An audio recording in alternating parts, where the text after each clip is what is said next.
In this video, I will demonstrate how to use the plan list. The plan list can be accessed from the exam screens. There are two ways to access the plan list. You can double-click in the white box. This will pull up your plan list. It can also be accessed by selecting the PN button. Next, you will select Plan List. You will notice the items on the right-hand side of the screen with a red background.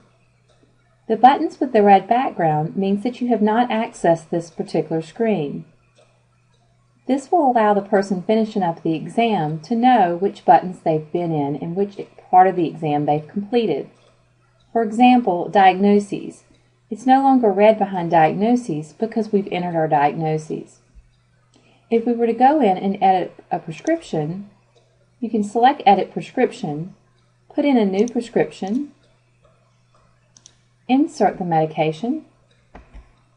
Now you'll notice that the Edit Prescription is no longer highlighted red.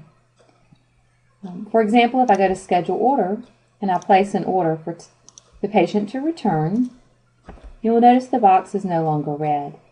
And that goes for the education material, billing, a quick letter, or a custom letter.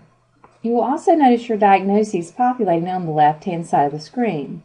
If you wish to separate the diagnoses with a plan, you will first select your diagnoses, then choose a plan description to go with the diagnoses you chose. This particular example, I'm going to choose cataract. Any plan descriptions for cataract will populate. Next, I can put the information that I would like to populate underneath cataract. You will also notice canned discussions listed at the bottom of the screen. If you select a canned note listed at the bottom of the screen, you will double-click and then choose to add to plan. This concludes the session on Plan List.